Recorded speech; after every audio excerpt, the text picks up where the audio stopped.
TV 박민찬입니다. 희망의 나라 한국을 시작하겠습니다. 오늘 주제는 정드령이 왔다입니다. 정드령이 왔다. 우리는 5,000년 전부터 정드령이라는 사람이 올 것이다. 정드령을 애원하고 있었습니다. 결국은 전 세계인이 다 정드령을 찾고 있었어요. 왜냐? 정드령, 그러니까 획기적인 무엇을 좀 새롭게 미래 세상을 위해서 뭘 연구할 수 있는, 연구가 된 그런 뭐를 좀 찾고 있었거든요. 그것이 바로 정드령의 역할입니다. 그래서 이 종교에서도 불교에서는 미래 미륵이 온다, 이렇게 미래 미륵이 와서 그런 세상을 다시 건설한다, 이런 말을 했고, 또 유교에서는 옥황상제, 이런 분이 나타난다. 또 예수교에서는, 기독교에서는 미래 뭐라 그래, 재림 예수가 또 나타난다, 온다. 예수가 다시 재림한다. 뭐 이런 말을 했어요. 이게 결국은 무슨 소리냐면 정드령이라는 사람을 찾고 있었던 거예요. 어떤 획기적인 그런 연구를 한 사람이라야 된다는 거죠. 바로 그 정드령이 누구냐? 오늘 말씀드리는 박민찬 저입니다. 제가 정드령입니다.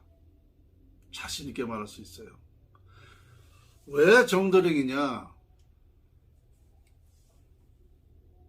모든 것을 다 제 연구에 의해서 우리 인간이 살아가는 방법론이 나왔기 때문에, 이걸 알기 위해서는 우주서부터 알아야 돼요. 우주의 원리와 지구의 원리와 음양오행과 모든 것을 다 알아야 됩니다. 그러면 그것을 어떻게 알았느냐? 저는 우리 대한민국이 하늘에서 내린 땅이기 때문에, 개천절, 하늘에서 열린 그런 나라이기 때문에 이걸 알게 된 거예요. 그러니까 지난번에도 말씀드렸죠. 우리나라에서만 이 참 진리를 밝혀낼 수 있다라는 것은 바로 하늘을 내린 땅이기 때문에 그래요. 그 중에서도 제가 도선국사 풍수를 전수받았지 않습니까? 이러다 보니까 이걸 알게 된 거예요. 풍수에서 모든 것을 다 밝혀냈습니다. 심지어 천당과 지옥까지 완벽하게 밝혀냈습니다. 그러니까 정드령이라는 사람은 바로 이런 것을 밝혀내서 전 세계의 모든 사람이 행복하게 살 수 있는 방법론을 알아야 되는 거예요. 그런 연구를 하는 겁니다. 그런데 제가 완벽하게 다 해냈습니다. 그래서 제가 정드령에 맞습니다. 일전에 백혜원의 가치가 있다, 이런 강의를 한번 한 적이 있습니다. 제가 연구한 게 무가지보라고 그랬어요. 가치로 말할 수 없는 그러한 보배다 그랬는데, 굳이 이 세상에서 지금 현 시대에서 한번 가치로 따져본다면 백혜원이 넘는다 이겁니다. 그러니까 이 세상은 이제 이걸 가지고 모든 사람이 다 정말 싸움 안 하고 전쟁 안 하고 또 이렇게 큰 힘 안 들이고 힘 안 들입니다.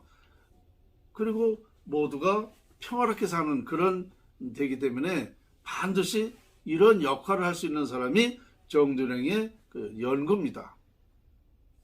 그래서 우리 선조들은 뭐라고 그랬느냐? 만국활계 남조선. 우리 남조선에서 전 세계의 참 진리를 밝혀낸다라고 했고, 지상선국 조선화. 이건 뭐야? 모든 세상이 신선히 사는 세상이 된다, 이렇게 얘기했습니다. 제가 연구한 게 바로 그거예요. 신선히 사는 세상이 된다니까요. 그리고 또 뭐라 그러느냐? 세인부지 정변박이라고 그랬어요. 정드령이 나타나길 기다리고 있는데, 바로 그 정드령이 박씨로 바뀌었다 이겁니다. 그래서 정드령이 박씨로 바뀐 줄은 세상 사람이 알지 못한다라고 그랬습니다. 박 씨가 밝혀낸다는 거죠. 그러면 박 씨가 뭐 박민찬이 말고 좀 많아요. 그런데 이 분야에 완벽하게 연구를 해야만 이걸 알게 되거든요. 그러니까 제가 정대령이 맞습니다. 네. 그리고 시대는 언제 시대냐? 2021년도 이후라고 그랬어요. 2021년도가 돼야만 이 연구를 알아볼 수 있다. 그 전에는 아무도 못 알아본다고 되어 있습니다. 그러니까 너무너무 당연한 겁니다. 그런데 중요한 건 뭐냐? 우리 대한민국 사람들한테 문제가 있어요. 무슨 문제가 있느냐? 손에 쥐어줘도 모른다는 거. 이런 사실을 누군가 저한테 이걸 공부를 하고 이 공부한 사람들이 박민찬 선생이 정대령이 맞다 이렇게 홍보를 하고 알려야 되는데 그런 사람이 없어요. 이걸 공부하려고 들지도 않아. 그게 저만 알아 이거를. 그러니까 누가 알려야 돼? 천상 제가 얘기할 수밖에 없어요. 제가 얘기할 수밖에 없어요. 참 웃기는 거지. 이런 세상에 엄청난 연구를 했는데 대한민국 사람이 알아보질 못해서 본인 입으로다가 말을 한다니 얼마나 이게 참 수치스럽습니까? 어느 정도냐? 대한민국 국군이 2003년도에 완전히 깨져가지고 대한민국이 망한다. 현재 그 예언대로 망하고 있어요. 망하고 있는데도 이걸 몰라보고 있어. 몰라보는 게 아니라 아는 척도 안 해. 남의 일같이 생각해. 알아보는 사람이 없어. 그러니 이 연구를 알아봐야 나라 살리는 방법이 나오죠. 그러니까 웃기는 거예요. 정말 웃기는 거예요. 제가 연구해서 발표를 해도 과학적으로 설명을 하고 실제 역사가 증명하고 있는데도 이걸 몰라보고 있어. 대한민국 사람이 연구를 몰라보고 있다니까요. 그러니까 제 입으로 말할 수밖에 없단 말입니다.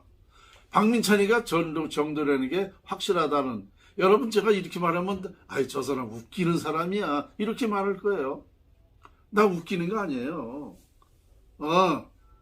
제 말이 의문이 가거나 어떤 항의를 하고 싶으면 저한테 찾아오시라니까. 대통령부터 다 와요. 누구든지 다 오라고. 이렇게 말을 하고 있습니다. 너무 답답해서. 사실은 석가나 공자 예수가 그 혼자 그렇게 된 게 아니잖아요. 그 제자들이 다 우리 스승님이 이런 분이라는 걸 알리고 지금까지, 그래서 그것이 성인으로 알려지고 지금까지 추대받고 있잖아요. 후계자들이 다. 그런데 저는 후계자라고 단 한 사람도 없어. 아는 사람이 없어. 인정하지는 않고 있어. 그러니까 제가 항상 말씀드리는 건데, 제가 3대 성인 넘었다는 거 지난번에도 여러 번 얘기했죠. 2021년도에 석가공자 예수를 넘어야 세상을 살린다라고 책을 썼잖아요.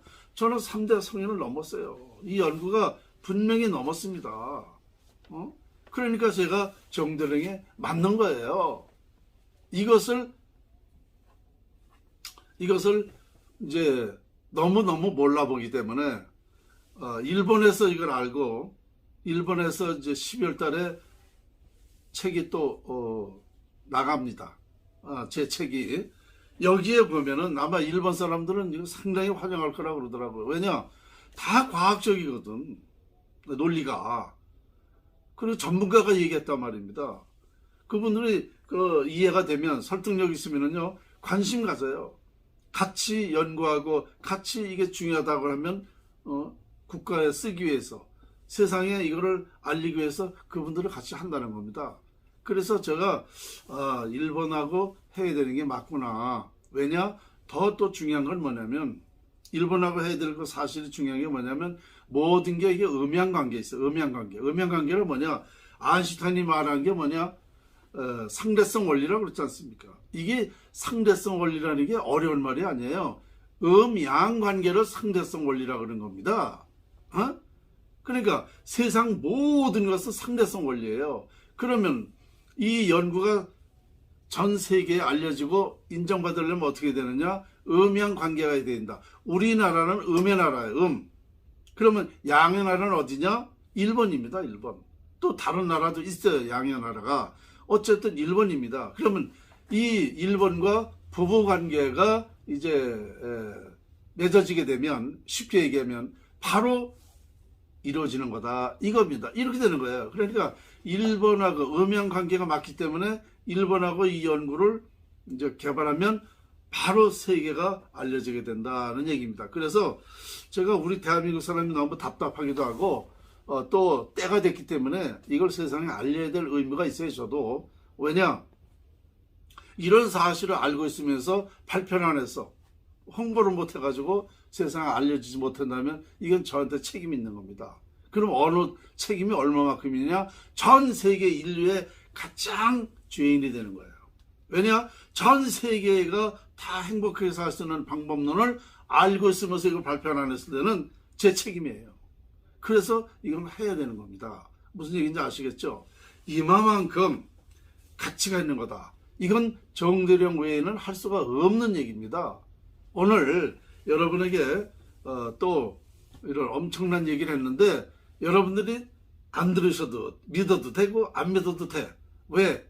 저는 이미 발표만 하면 돼요. 발표만. 손에 쥐어줬는데 하고 안 하는 거는 여러분들에 달린 거예요. 그렇지 않습니까? 그러니까 저는 학자로서 이거를 발표하면 이제 나머지 일은 또 이 얘기를 듣는 분들이 그래야 이 세상에 알려지는 거니까. 그런데 우리 대한민국 사람이 못 알아보면 할 수 없는 거예요. 할 수 없는 겁니다. 그만큼 이 자연활용법이라는 것은 먼저 활용한 사람한테 혜택이 가는 거예요. 그렇지 않습니까? 먼저 먹는 사람이 내 거지. 그렇잖아요? 그러니까 자연을 먼저 활용하는 만큼 그것이 나한테 혜택이 있기 때문에 이것은 어느 나라든지 똑같습니다. 이 논리는. 그러니까 우리 대한민국이 먼저 이 자연활용법을 아셨으면 좋겠습니다. 오늘 희망의 나라 한국 주제는 정대령이 왔다 였습니다. 한 가지 여러분에게 또 말씀드리겠습니다. 본 풍수에 관심 있으신 분들은 언제든지 방문하시면 좋겠습니다. 왜냐? 지금 말씀드렸잖아요. 저는 이제 학자로서 연구가로서 연구한 것 뿐이에요. 그러면 이제 많은 분들이 참여를 해야 이것이 이제 알려지고 그렇게 되는 거죠. 그래서 참여를 좀 해주시고 또 상담도 풍수 상담도 해드립니다. 무료로 상담해드릴게요. 그리고 좋아요, 구독, 알람 설정을 좀 부탁드리겠습니다. 오늘 희망의 나라 한국 여기까지였습니다. 감사합니다.